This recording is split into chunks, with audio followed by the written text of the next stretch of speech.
Okay, so this is going to be a little video about ionic solutions. So ionic solutions are when we dissolve ionic compounds. Ionic compounds dissolve well in water because water is very polar, and therefore there can be ion-dipole interactions between the oppositely charged ions and the parts of the water molecule that have the opposite partial charge. So you can see in this image, the positive ions, the cations, get surrounded by the oxygen ends of water molecules because those are partially negative. So you can see in this image here. And the negative anions get surrounded by the hydrogen ends of water molecules because those are partially positively charged. And so that is the ion-dipole interaction, which explains why most ionic compounds are quite soluble in water. And so when they get dissolved in water, they get hydrated, so they get surrounded by water molecules. These ion-dipole interactions form. We know that anytime any sort of attraction forms between particles, that results in a release of energy. So the formation of the ion-dipole interaction is an exothermic process. It doesn't mean that all ionic compounds, when they dissolve, that overall is exothermic, because the bonds between the ions need to be broken also, which is endothermic. And so it's a balance between those two different changes that determine whether or not overall an ion dissolving is exothermic or endothermic. Now, an ionic compound dissolving always leads to a greater amount of disorder or entropy, and so that's why even when it's endothermic, it's still spontaneous for many ionic compounds to dissolve in water. So for the HL class to consider, there's both an entropy and an enthalpy component to consider when you think about ionic compounds dissolving in water. But that's not really the focus of this video. The focus in this video has to do with the idea that when we dissolve ionic compounds, they become fully dissociated. So that means that the ions separate apart completely. And so we're talking about when the ionic compound dissolves, not when if we fully saturated a solution and so there's salt or something at the bottom of the beaker that hasn't dissolved, then that's not fully dissociated. That part is still crystallized. But in terms of the part of the salt that does dissolve, it becomes fully dissociated, so it actually separates apart. So for example, when you have sodium chloride and you dissolve salt, table salt, in water, it no longer is sodium chloride really connected to one another. The sodium ions are now separated from the chloride ions, and so they are hydrated like we saw in the picture above, and so they're going to be separate in solution bouncing around.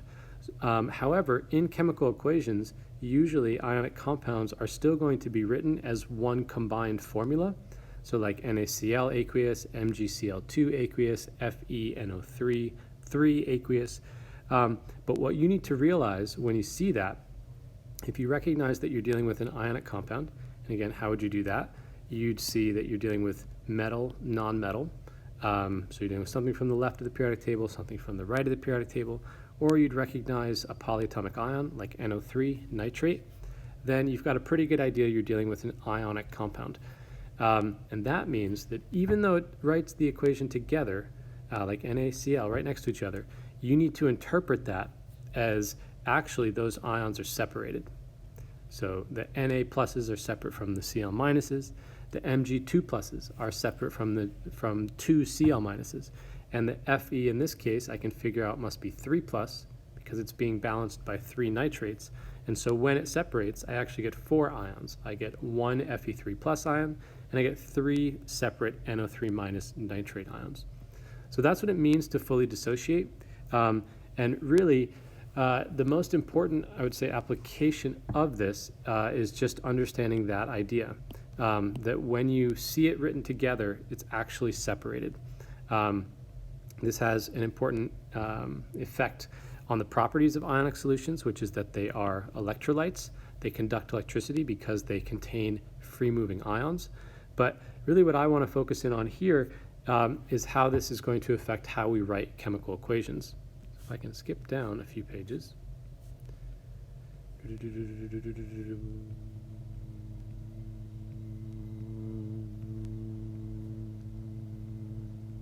Okay, sorry for that.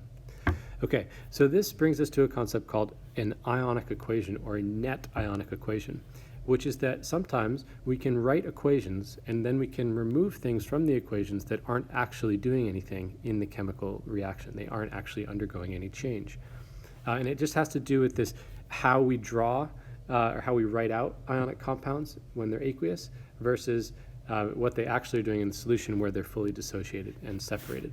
So if we consider this first reaction, this is a sort of category of reaction usually referred to as single replacement reactions, very important in the oxidation and reduction topic. So I've got magnesium, I've got copper sulfate aqueous, and it produces magnesium sulfate aqueous and copper metal.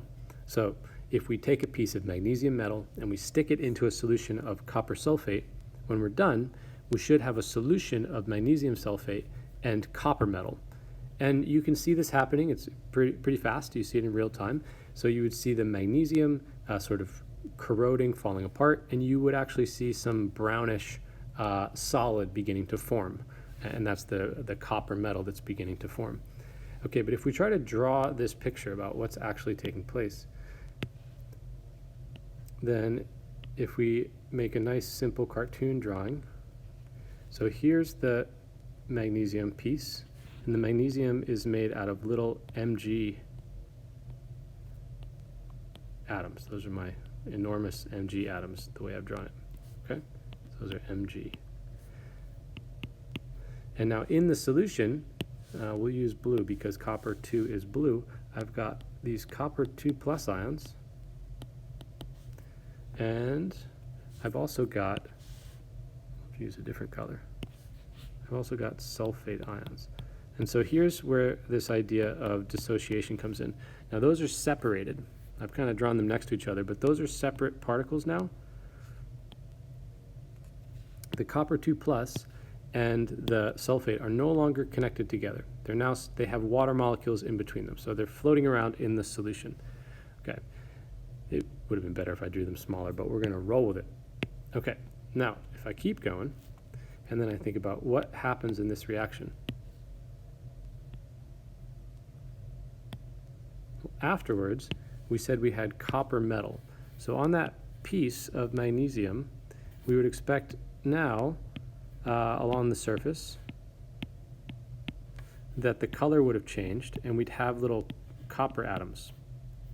And in the solution, when I see that it's Mg SO4 aqueous, and I know it's a metal with a polyatomic ion, so that's a dissociated ionic compound, in the solution, I'm going to expect that there are now Mg2 plus ions, and there are sulfate ions. A little better job showing that they're all separated. Okay, now if we look at the two pictures, we look at reactants and products, so before and after the reaction. I noticed that the Mg definitely changes. The Mg at the beginning was magnesium solid. It was an atom. It had no charge. And afterwards, it's floating around as aqueous Mg2 plus ions. So the magnesium has undergone a change. The copper began as copper 2 plus ions and ends as copper solid. It forms this solid element. So it was charged and was aqueous, and afterwards it's solid and no longer charged. That's also a chemical change. But if you look at the sulfate is the same before and after. It's aqueous in both cases. It's not actually connected to anything in both cases. It's just floating around in the water. So the sulfate is what's known as a spectator ion. It actually hasn't taken part in any sort of chemical change in this single replacement reaction. And that means that sometimes you're going to be presented with the equation without the sulfate ions. So you could be presented with the equation there as written, or we could rewrite this equation as follows. We could say Mg solid, and then if we take away the sulfate, all that's left on this side is the copper 2 plus. And what do they form? Well, the Mg turns into Mg2 plus, aqueous, and the copper is now copper metal.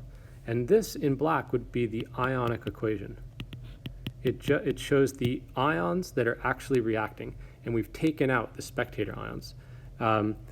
How did I figure out the charges on the copper and the magnesium? Well, I knew that they were bonded to sulfur, or written balanced with sulfur. I know that, and sulfate, sorry. And sulfate has a 2- charge, so therefore the copper and the magnesium must both have a 2+ charge to be balanced with the 2- of sulfate. Notice the equation is balanced for atoms. There's one Mg on both sides, and there's one Cu on both sides. And it's balanced for charge. There's 2+ charges total on the left, and there's 2+ charges total on the right. So in an ionic equation, we remove spectator ions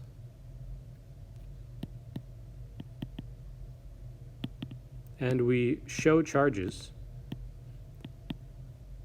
but we still have to be balanced.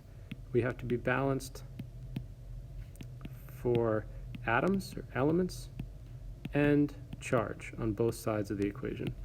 And it's just a way to kind of show a little more directly what is actually taking part in the reaction and remove stuff that might just get in our way and confuse us a little bit. The sulfate isn't actually doing anything in this reaction other than floating around in the solution. Therefore, sometimes you'll be presented with equations where the whole lead up to your chemical equation will be talking about copper sulfate solution, copper 2 sulfate solution, but then the equation they actually present you with doesn't have the sulfate in it. And it's not really a problem so long as you're aware of this idea, that you can remove the ions that don't actually react, the spectator ions, from chemical equations, and then we call them the ionic equations or the net ionic equations.